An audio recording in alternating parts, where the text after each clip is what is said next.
এনা ধরো দেখো আমুলের French fry. ও আজকে শনিবার, তো আমরা আমুলের ফ্রেঞ্চ ফ্রাই এটা ভাজবো। তো খুব খেতে হচ্ছে অনেকদিন ধরে, মানে সেই কবে খেয়েছি অনেকদিন ধরে না, আবার একটা টেস্ট করাই যাক। তো চলে এসো, আজকে আমুলের ফ্রেঞ্চ ফ্রাই ভাজবো।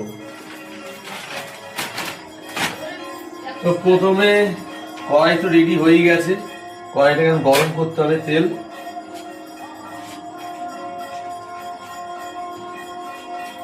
করছো তো আজকে ফ্রেঞ্চ ফ্রাই ভাজবো, তো তার জন্য চলে এসছে আমাদের কাছে টিস্যু পেপার। এদিকে তেল গরম হচ্ছে, আর এই টিস্যু পেপারটাকে আমি আস্তে করে পেতে দেবো। কেন? এই কারণে যে ফ্রেঞ্চ ফ্রাই যে তেলটা থাকবে সেটা টিস্যুতে টেনে দেবে। এই যে পেতে দিয়েছি, রেখে দিয়ে এখানে। আর এই যে ফ্রেঞ্চ ফ্রাই যে প্যাকেট কাটি, তেল কি গরম হয়েছে দেখি। আজকে আমি নিজে ভাজবো, আর আমি তো রান্নার বিশাল পুরো কেটো না, পুরো কাটবো অল্প।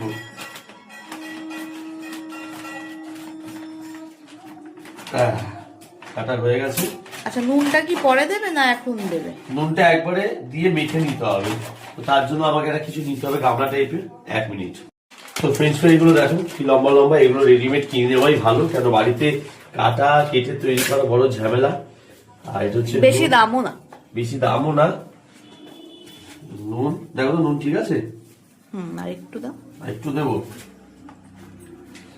তাও হাত দিয়ে দাও, নাহলে বোঝা যাবে না। এই যে ব্যাস, সে দাও, দিও না দিও না। নুন দিয়ে প্রথমে এটাকে ভালো করে মাখিয়ে নিতে হবে। কড়া গরম হয়ে এসছে, কড়া গরম হয়ে এসছে। সন্ধ্যাবেলা একটা স্ন্যাক্স, মানে চা কফি দিয়ে তোমরাও বাড়িতে ট্রাই করে দেখতে পারো। গ্যাসটা একটু আস্তে করবে নাকি?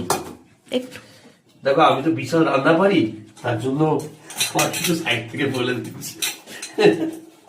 ছাড়বো? হ্যাঁ চলো, এগুলো আস্তে করে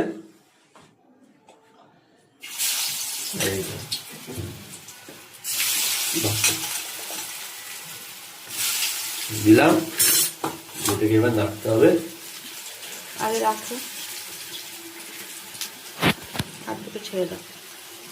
ছেড়ে দিই, জায়গা আছে, একটু ছাড়িয়ে।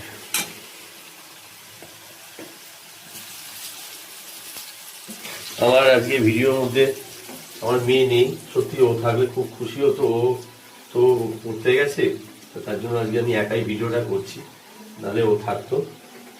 ঠিক আছে, হালকা হালকা আছে দিতে হবে, তাই তো?